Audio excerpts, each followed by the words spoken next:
हरे कृष्णा, राधे राधे। आप सबका स्वागत है मेरे चैनल भक्ति वाहिनी में। आज हम तुलसी भी अगर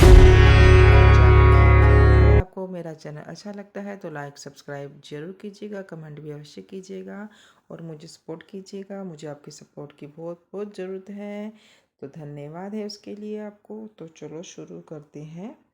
तुलसी शालिग्राम विवाह की सबसे पहले आप सबको हार्दिक शुभकामनाएं। कार्तिक शुक्ल पक्ष की एकादशी को तुलसी विवाह पर मनाया जाता है। कुछ लोग कार्तिक शुक्ल एकादशी से पूर्णमासी तक तुलसी पूजन कर 5वें दिन तुलसी विवाह का आयोजन करते हैं, जो एक विशुद्ध मांगलिक और आध्यात्मिक उत्सव है।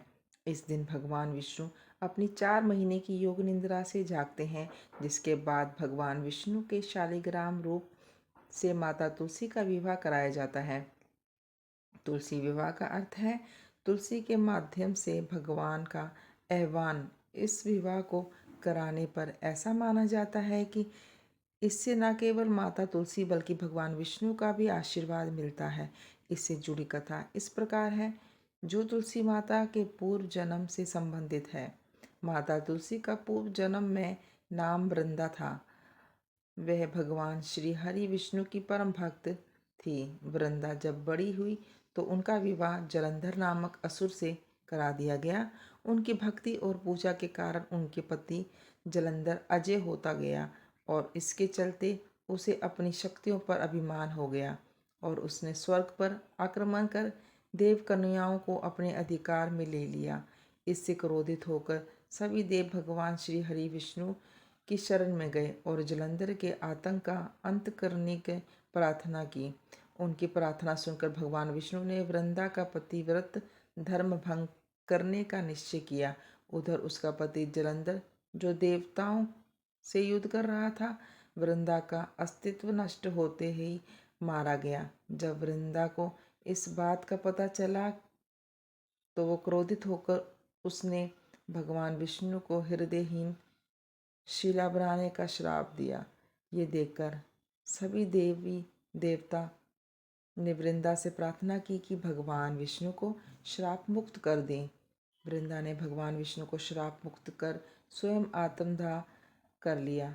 जहाँ वृंदा भस्म हुई वहाँ तुलसी का पौधा होगा।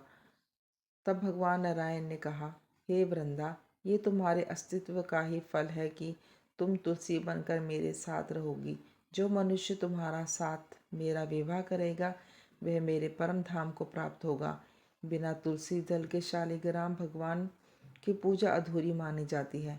शालिग्राम और तुलसी का विवाह भगवान विष्णु और माता लक्ष्मी के विवाह का प्रतीकात्मक है।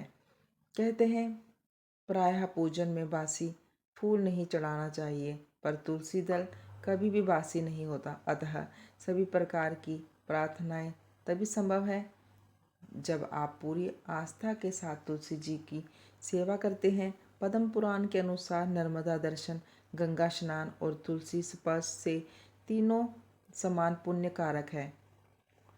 हम सभी तुलसी महारानी की पूजा करते हैं, प्रदक्षिणा करते हैं, कंठ में तुलसी की माला धारण करते हैं, जिसे कंठी कहते हैं, जो तुलसी पौधे की काट से ही निर्मित होती है। तथा जब भी हम भोजन बनाकर भगवान को अर्पण करते हैं तो उसमें तुलसी पत्र डालते हैं, क्योंकि हम सभी जानते हैं कि भगवान श्री कृष्ण जी विष्णु को तुलसी अत्यंत ही प्रिय है। जो तुलसी महारानी व भगवान शालिग्राम की विवाह के इस सुंदर प्रसंग पर आइए तुलसी महारानी से प्रार्थना करें कि वे हमें भी भगवान श्री कृष्ण की भक्ति व सेवा प्रदान करें, जिससे हम इस मनुष्य जीवन को सफल कर सकें। धन्यवाद। जय श्री कृष्णा। राधे राधे।